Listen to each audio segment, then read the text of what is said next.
Outro. Ramzan মাস রহমত, বরকত আর মাগফিরাতের মাস।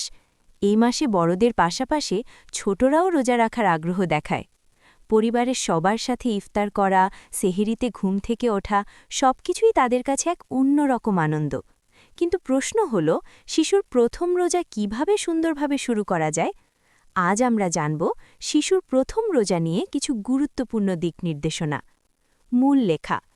শিশুরা বড়দের দেখে অনুপ্রাণিত হয়েই রোজা রাখতে চায়, তাই প্রথমেই দরকার তাদের মাঝে ধর্মীয় মূল্যবোধ তৈরি করা। রোজা কেন রাখা হয়, এর উপকারিতা কি, এসব সহজ ভাষায় বুঝিয়ে বলতে হবে। ধীরে ধীরে অভ্যাস করানো। প্রথম দিন থেকেই পূর্ণ রোজা রাখার চাপ না দিয়ে অর্ধেক দিন বা কয়েক ঘন্টা রোজা রাখার অভ্যাস করানো যেতে পারে। এতে তারা কষ্ট কম অনুভব করবে এবং আগ্রহ হারাবে না। উৎসাহ ও প্রশংসা। শিশু যখন রোজা রাখার চেষ্টা করবে তখন তাকে প্রশংসা করুন।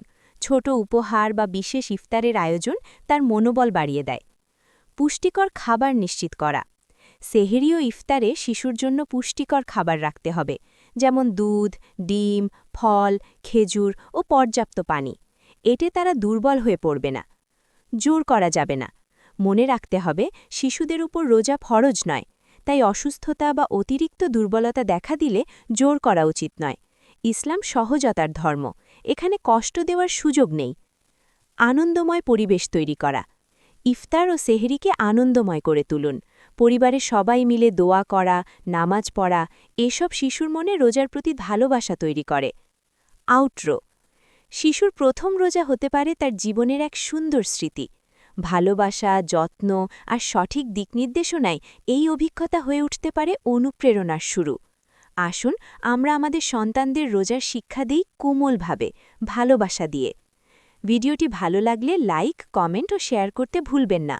আল্লাহ আমাদের সবাইকে রমজানের সঠিক মর্যাদা বুঝে আমল করার তৌফিক দান করুন। আমিন।